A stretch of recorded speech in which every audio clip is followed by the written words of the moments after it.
Hello students, I welcome you all. After completing our part number 1, we are going to start part number 2 of our chapter, our country, India.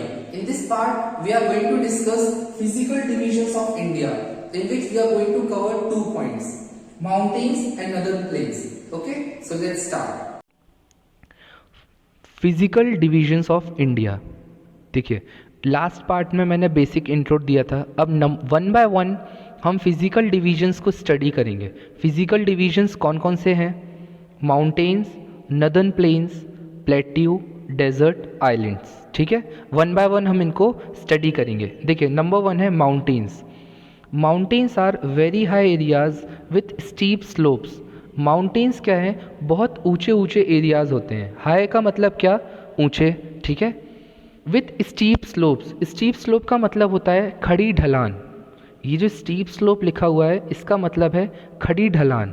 ठीक है, in the north we have the great Himalayan range. North direction में जो area आता है हमारे India में, वहाँ पर क्या मिलता है हमको जनरली? Great Himalayan range. देखिए, हिमालयन तो ठीक है, हिमालयन क्या हो गया कि माउंटेन का नेम हो गया, बट ये जो रेंज वर्ड यूज़ हो रहा है, रेंज वर्ड कब यूज़ होता है? कि जब लगातार में कई सारे माउंटेन्स होते हैं। ठीक है, तो हम क्या यूज़ करेंगे? रेंज।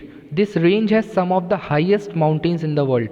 और ये जो हिमालयन माउंटेन्स हैं या जो माउंटेन्स हमारे नदर्न एरिया में सिचुएटेड हैं, वहाँ पर हैं, वहाँ उन माउंटेन्स में कई माउंटेन्स वर्ल्ड में हाईएस्ट भी हैं। ठीक है, उनका अगर हम एरिया वो करें, कैलकुलेट करें या हाइट कैलकुलेट करें, तो वो बहुत बड़े बड़े माउंटेन्स हैं। ठीक है, the peaks of most of the Himalayan mountains remain covered with snow through out the year.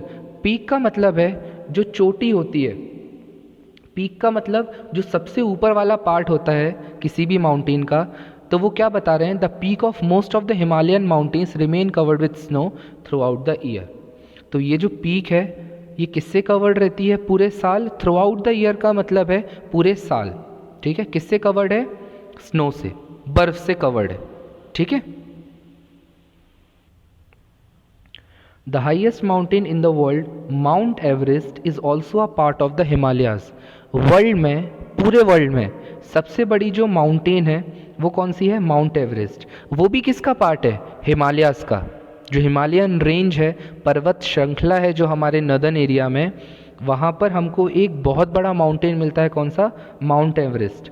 It's height is 8,848 metres. कितना है? 8,848 मीटर्स।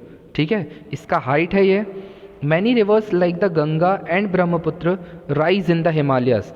कई सारी जो नदियाँ हैं लाइक गंगा, ब्रह्मपुत्र और भी नदियाँ, वो कहाँ से राइज होती हैं?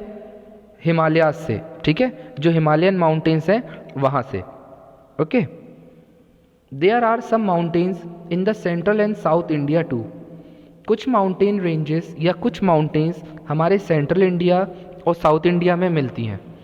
जैसे the Satpura hills are in central India while the majestic Nilgiri hills are in south India. जो सतपुड़ा हिल्स हैं वो हमको सेंट्रल इंडिया में मिल रही हैं, और जो मेजेस्टिक का मतलब होता है जो बहुत आलीशान हो, बहुत सुंदर हो। तो ये जो नीलगिरी हिल्स हैं वो हमको कहाँ देखने को मिल रही हैं? साउथ इंडिया में। ठीक है, now next point is northern plains. Northern plains discuss करेंगे अब हम। प्लेन्स आर फ्लैट और लेवल लैंड। प्लेन्स क्या है? फ्लैट एरिया जो है, या फिर लेवल लैंड जो बिल्कुल फ्लैट हो, फ्लैट सरफेस हो जो। ठीक है, in large parts of north India you will see flat और लेवल लैंड। जैसे माउंटेन्स हो गए हमारे ऊंचे ऊंचे एरियाज, बट जो आपने अगर फॉर एग्जांपल ग्राउंड देखा होगा जिस पर हमारा प्लेग्राउंड होता है, वो कैसा एरिया होता है? एकदम फ्लैट, एकदम लेवल होता है वो। सिमिलरली वैसा ही एरिया हमको कहाँ देखने मिलता है? थोड़ा जो नॉर्थ एरिया है वहाँ पर। ठीक है, these are called the northern plains of India and lie south of the Himalayas. इसको ध्यान से देखेंगे, ये क्या है? इनको क्या कहा जाता है? Northern plains of India. क्यों? क्योंकि ये नॉर्थ डायरेक्शन में लाई कर रहे हैं, एंड विद दैट ये हिमालयाज जो है, जहाँ पर हिमालयाज ख़त्म हो रहे हैं, हमेशा साउथ डायरेक्शन कहाँ होती है? नीचे होती है। तो जो साउथ डायरेक्शन ख़त्म हो रही है, जो हिमालयाज एंड हो रहे हैं, वहाँ से क्या स्टार्ट हो रहे हैं? Northern plains. This area is also known as Gangetic plain, और इस एरिया को और क्या कहा जाता है, गैंगेटिक प्लेन। ठीक है। Many rivers like the Ganga, Yamuna, Ravi, Sutlej etcetera flow through the plains. कई सारी रिवर्स हैं, कई सारी नदियां हैं जो इन प्लेन्स एरिया से फ्लो करती हैं, बहती हैं। These rivers make the plains fertile, और ये जो रिवर अगर बह रही हैं उन एरियाज़ में, तो उससे क्या हो रहा है, वो जो लैंड एरिया है वो फर्टाइल हो रहा है। फर्टाइल हो रहा है उसका मतलब क्या कि वहाँ पर हम वेजिटेशन कर सकते हैं। फर्टाइल हो जाने का मतलब कि वो आप प्लांट्स ग्रो करने के लिए उसको यूज़ कर सकते हैं। ठीक है। These rivers makes the plains fertile. Many types of crops are grown here. ये देखिए, फर्टाइल हो जाएगा अगर आपका लैंड एरिया, तो आप कई सारे क्रॉप्स ग्रो कर सकते हैं उसमें। ठीक है। ये देखिए, narrow strips of plain land are also found along the eastern and western coast of India. छोटे छोटे स्ट्रिप्स, स्ट्रिप्स का मतलब होता है पट्टियाँ। ठीक है। अभी एक काम करूँगा, आप लोगों को मैं मैप के थ्रू और एक्सप्लेन कर दूंगा। ठीक है। देखिए, narrow strips of plain land, same जो हमने नदर्न प्लेन्स पढ़े वैसे ही कुछ छोटे छोटे एरियाज़ हमको ईस्टर्न कोस्ट और वेस्टर्न कोस्ट में भी मिलते हैं।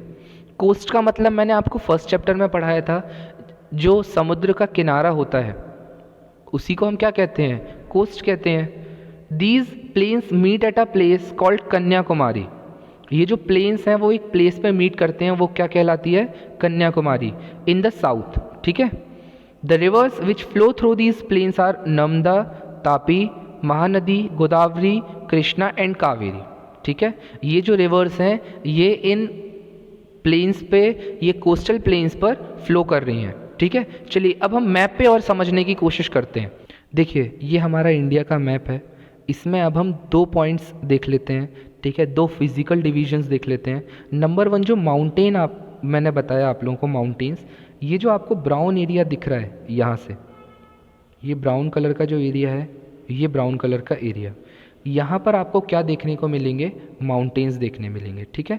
विद दैट उन्होंने माउंटेन्स और कहाँ बताए थे, सेंट्रल इंडिया में, यहाँ पर बीच में। ओके। कौन से थे, सतपुड़ा हिल्स, राइट। और उन्होंने क्या बताया, साउथ इंडिया में हमको क्या देखने मिलेंगे, नीलगिरी हिल्स। ये देखिए, यहाँ वाले एरिया में हमको क्या देखने मिलते हैं, नीलगिरी हिल्स। ओके। देन हमने सेकेंड आज हमने पढ़ा क्या, प्लेन्स। देखिए, ये जो ग्रीन एरिया दिख रहा है आपको, ये क्या है, प्लेन एरिया, एकदम मैदान एरिया होता है ये। ठीक है। और उन्होंने बोला था साउथ ऑफ द हिमालयस। तो देखिए, अगर हम हिमालयस को ही देखें तो हिमालय का ये नॉर्थ डायरेक्शन, ये साउथ, ये वेस्ट और ये ईस्ट। ओके। सो साउथ में लाई कर रहे हैं क्या, ये नदर्न प्लेन्स, ये मैदान वाले एरिया हो गए। देन कोस्टल प्लेन्स, जो स्ट्रिप्स, नैरो स्ट्रिप्स की बात हो रही थी, ये देखिए, ये है नैरो स्ट्रिप्स, छोटी छोटी पट्टियाँ हैं ये भी प्लेन लैंड है। ठीक है। इसके ऊपर से भी कई सारी रिवर्स फ्लो करती हैं। ओके। आई होप आप लोगों को क्लियर हो गया mountains and northern plains. Okay. So students, this is all for the part number 2. I explained you mountains and other plains, right? In mountains we have seen the Himalayan range, Satpura hills and Nilgiri hills. Then in northern plains we have seen that the area situated to the south of Himalayas is termed as northern plains, right? As it is situated in the north direction also. We have seen few rivers flow through those plains, right? So this is all for the video. I hope you all understood the meaning of mountains and other